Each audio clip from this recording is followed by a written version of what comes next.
Hello, Dr. Mark Miravalle. I'm in Ireland with Ann Apostle. We are going through Volume 7, Greetings from Heaven. I would like to read this July 20th, 2004 message from St. Julie, and then we'll have Ann's commentary. These are her words, and I quote, "Hello to all my brothers and sisters on earth. I am so happy to speak with you directly. We speak to you indirectly all of the time, even though you are not aware of it. We prompt you, console you, and place great truths in your hearts, particularly when you are struggling. During this time, God has willed that we speak to you clearly as in an earthly letter. He chose this soul to record for him, and we send our words through her. He is very good to allow this because, while there are always prophets, this body of work is very large and will be very complete. Certainly the times have called for heavenly assistance. My friends, we are trying to encourage you to live for Jesus and His holy will. Many are doing this beautifully, and you are seeing how it works through you. This is the encouragement that fuels further cooperation, of course. Be steadfast now. You have made your decision for Jesus, and now you must awaken each day and remind yourself that you are His slave. Give Him your day each morning, and relinquish your will to Him. Move through your day then with the awareness that He is using you to do His work. Perhaps He is using you to clean your house in a spirit of unity to Him. In this way, He extracts great graces from your cooperation, which He then uses to save souls. Maybe He has put you in the world. In that way, He is using you to be a witness to Him, even though you may never mention His name. Your Christian ways are your witness, and truly, you bring Him into each room and meeting and situation. Maybe you do manual work. Unite it to Jesus, and He can spread the whole He can spend the whole day with you, perhaps resting in your welcoming soul and drawing great consolations from your love for Him. This softens His just wrath in the most beautiful fashion. Each one of you, regardless of your tasks and roles, is called upon to live for Jesus. Those of you who suffer illness should be especially aware of your ability to console the Savior. He will never leave you. He will use each pain, each limitation, each frustration as a balm to His wounds if you allow Him. Imagine being able to apply a beautiful healing balm to the wounds of the Savior. Truly you can, by uniting hardship and illness to Jesus. If you think of it in that way, you will think less of being relieved from hardships and more of utilizing your hardships for heaven. Brothers and sisters, you know that we want to help you.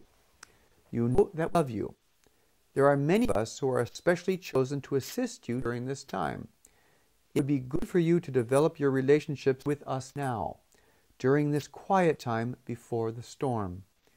If you are well trained spiritually, you will respond efficiently to anything that comes your way. Each region will see different changes, of course. Each soul will have specific help for their experiences. Receive every life experience something directly from the hands of our Jesus, and you will not object. Try that today. Each situation that occurs in your life is directly from Jesus. He wants to teach you something. He wants to introduce you to someone's sufferings, perhaps to encourage you to become more prayerful. He wants to draw you further into His heart. Perhaps He wants to teach you patience. Do this with me today. I am Julie, and I want to help you to see each and every event in your day an opportunity to perfect your soul. Allow me to do this for you. Speak to me often today. Ask me what Jesus is trying to teach you, and I will tell you. Consider this exercise as a practice in learning to work with us, your heavenly guides. You know we are here. You know we want to help you. This is how we are going to do it. Let us begin. And your comments. Well, this beautiful saint tells us, okay, first of all, she says, we're always helping you indirectly.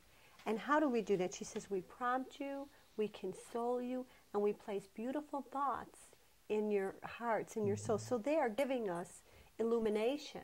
We are obtaining, but she says now, I thought it was beautiful the way she calls these messages from saints. The Lord has allowed us, she says, to speak directly, and she calls them like something like an earthly letter, which I think is a very beautiful way to. She said the times call for this heavenly assistance, and that the body of work that is this in this apostolate is going to be complete. When it's complete, it's going to be really big, really helpful. That's encouraging. And that's important, Anne, too, because it's talking about kind of a holistic, comprehensive guide to holiness, specific for these days, and that never puts it, over or under another message or another way, but it does underscore the fullness of this message, and I can certainly testify to that in reading it theologically. It's full, it's complete, it's a manual and a contemplation of lay apostolate for right now. Yes, and for right now is the reason. Some people say, well, we have Matthew, Mark, Luke, and John. Why do we need this? Well, if you're doing fine with Matthew, Mark, Luke, and John, then you don't. But maybe you need a little extra help. I know it has been helpful for me, and these times are unique. And the graces available from heaven are unique for this time. That's the whole purpose of authentic private revelation. It never replaces Matthew, Mark, Luke, and John, but it brings it forward. It gives us more information, and that's what they're saying. That's exactly, and it's a commentary. It's a heavenly commentary. So it's not either or, it's a both and. It's a both and. Well, she says now, you've made your decision for Jesus. Remind yourself that you are his slave. So we get up and we don't think, what would I like to do today? We think, what does Jesus need me to do? What are me and Jesus going to do today? Where will I take the Lord in my body with my hands and my voice and my heart? She says, okay, if you clean your house in a spirit of unity, this is good. If you work in the world and you can witness to Jesus, even though you may not speak his name, you witness Jesus through your living as a Christian. If you do manual labor and you welcome the Lord into your soul and he rests there all day, and that's powerful for Jesus. They always remark on how powerful are the offerings of sick people. Heaven is always a balm to the wounds of Jesus. I mean, what a privilege! I know. A balm to the wounds of Jesus. So it's the positive, the negative of the call of suffering. And the suffering, I understand. It's especially challenging. And you have to really focus on crucified Christ when you're suffering, because if you don't, you just get the symptoms of comparing yourself to who's not suffering. She says, okay, develop a relationship with us now. And I see so many beautiful apostles who are doing this. And they say, oh, I went to Matthew for this. Barnabas is helping me with the food. It's beautiful. It's happening. It is. It's a heads up, and they say, this is not new. Heaven gives a heads up to prepare us for this time with grace and with peace. Thanks, Sam.